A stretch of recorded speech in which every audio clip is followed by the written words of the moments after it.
Hey, what's up, world? This is Mr. E for the Excellence Language Facilitating Center, coming to you from beautiful Guatemala City. And thanks for checking out this YouTube episode on our YouTube channel over here. And joining me today is one of our facilitators from the Academy. He's in charge of the French courses. His name is Monsieur Dute. Welcome to the show. Hello, Emerson. Great, glad to have you here. And in this series, well, this is going to be the first of a series of episodes in which we will cover French words that are used in English. French that is borrowed, English has borrowed French expressions and words, and they're commonly used in conversation and whatnot. So in this episode, we'll cover 6 words that have been borrowed from French and are commonly used in English conversation and dialogue. So the objective is for you to learn these 6 words, incorporate them in your vocabulary, and also understand where these words come from. And that's why Monsieur Dute here will explain to you how these words are used in French, how they're pronounced in French, and in the same fashion, I'll pronounce the words in English and provide you with example sentences. Okay, so let's get started. In this episode, we'll cover 6 words. We'll begin with the word entourage, bouquet, déjà vu. We'll also do the word entrepreneur, genre, and coup d'état.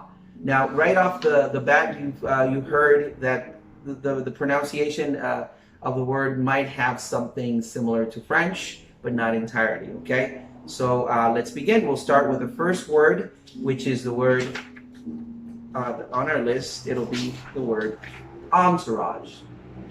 Entourage. In English, we'll pronounce this word as entourage. Entourage. How would you say that in French? Yeah, in French it's entourage. Entourage. So in English you've taken the first syllable has taken the French sound entourage. Entourage.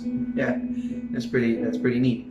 The definition of entourage, both in English and French. Well, I must add that there are going to be some slight nuances. So in general, entourage means a group of people attending or surrounding an important personality, an important person. So to give you an example, let's say the statesman was surrounded by his entourage at the news session. Or let's say the meeting did not start until all of the senators' entourage had arrived. Right? So how would you use it in French? So in French, the meaning would be the same. It's the group of people around a person, with the difference that the meaning is more general in French. It doesn't have to be an important person. It can be, but it could be anybody's surroundings, family or friends, acquaintances. So it's the same meaning, but more general in French. Right, perfect. So you can use it in English or you can use it in French. Pronounced entourage in English and entourage in French. Okay? Moving on to our next word. The next word on the list is the word bouquet. Bouquet. Now, a bouquet, it has two uses. The first use is referred to a group or a bunch of flowers all put together. Generally, you would see a bouquet, you hear the phrase a bouquet of roses, a bouquet of lilies, whatnot. So it's a bunch of flowers all together, all wrapped up together.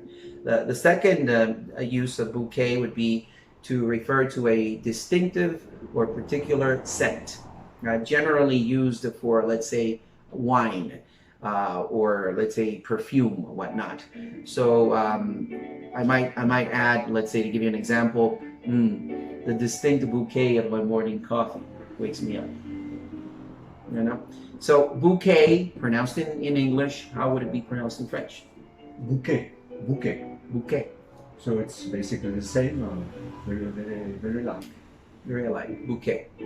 And does it have the same use? Yeah, it's the same meanings. Yeah, bouquet in French it is used a bunch of flowers, Yeah, that's one meaning. And then, as you said, Emerson, the scent of a wine, especially or perfume. Yeah, especially wine. But it's basically it's the two same meanings.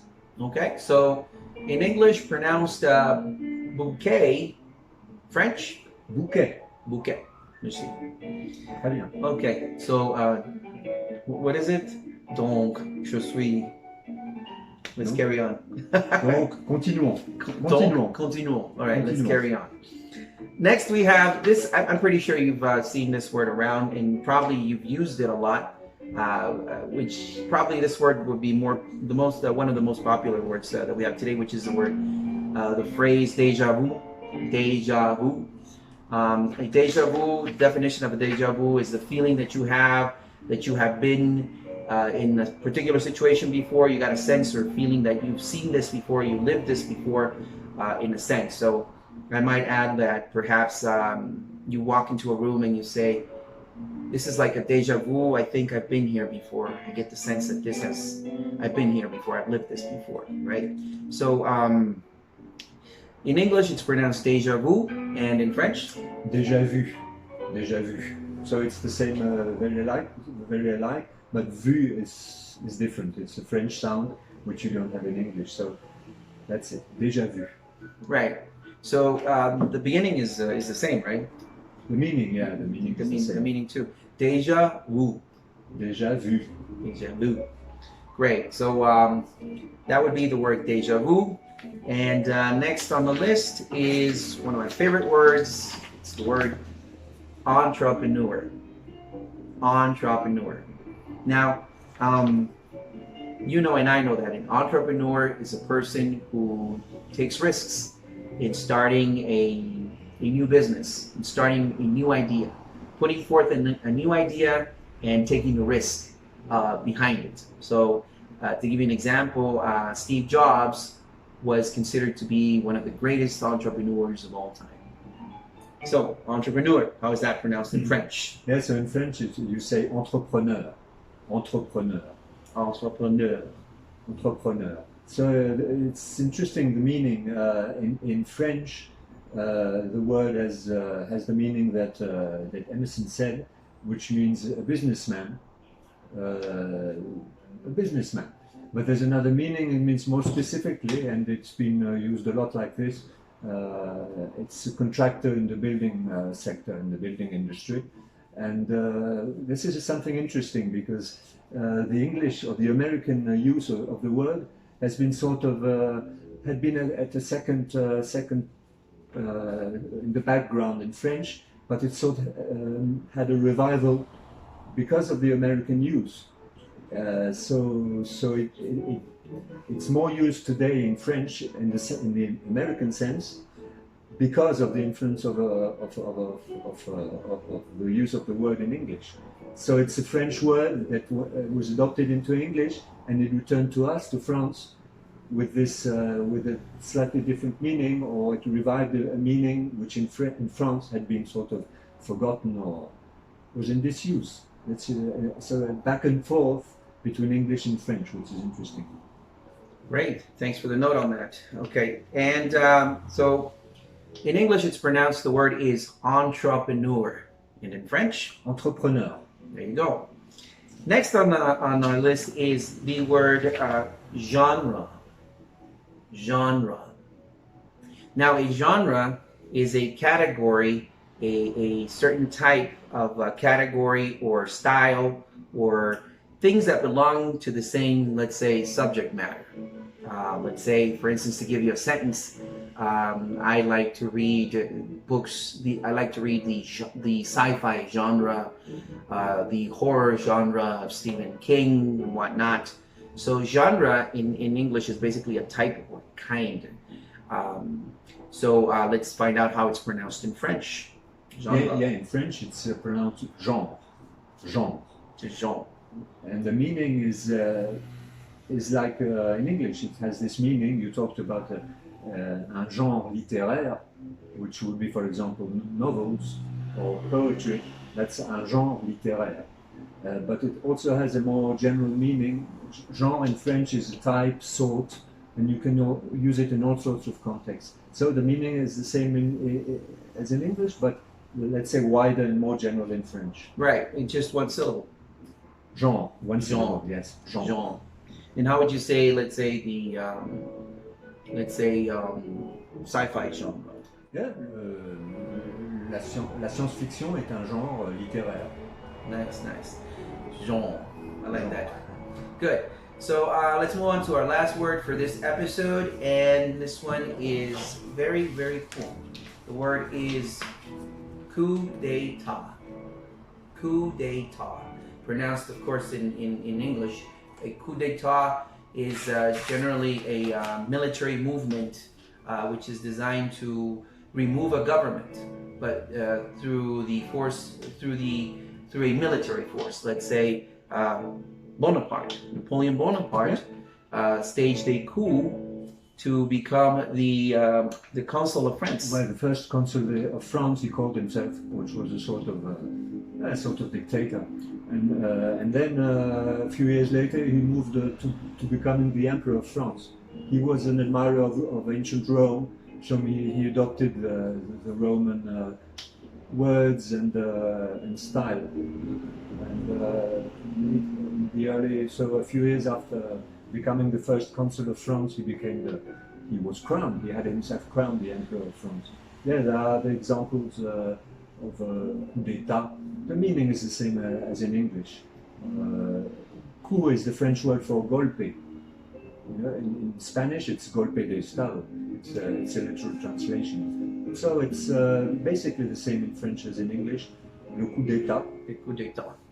Right, and the pronunciation? Coup d'état. Coup d'état. Okay, good. Perhaps in English we have the coup d'état. The last syllable is longer. Yeah, but it's basically the same. Basically the same. All right, so there you go. Coup d'état. A military movement, a strike in French, Spanish, golpe de estado, right? Uh-huh. So, very useful word. Very useful word. It's good for your vocabulary, right? So let's go over the words, shall we? Yeah. Okay. So, words that have been borrowed from French that we use in English. First word was the word entourage. Entourage. I'll say it twice in English. Dute will say it twice in French. Okay. Entourage. Entourage. Entourage. Entourage. Bouquet. Bouquet. Bouquet. Bouquet. Déjà vu. Déjà vu. Déjà vu. Déjà vu. Great. Let's move on with the word entrepreneur. Entrepreneur. Entrepreneur. Entrepreneur. Genre. Genre. Genre. Genre. Genre. Good one. And coup d'état. Coup d'état. Coup d'état. Coup d'état. There you go. So that will conclude our first episode on French words that are used in English, words that are borrowed from French that we commonly use in English dialogue. So thanks a lot for watching the video. Thanks a lot, Monsieur Dute, for joining us. Pleasure. And be sure to subscribe to our YouTube channel. If you haven't done it yet, you got to do it to get more free English and French sessions as well. And be sure to check out the Excellence Language Facilitating Center. We will be announcing our new courses for both English and French for 2020. So be on the lookout for that. Follow us on social media, Facebook, Instagram, and pretty soon TikTok. Okay? So from Monsieur E over here and Monsieur Dute from the Excellence Language Facilitating Center, we'll see you next time. Au revoir. Au revoir.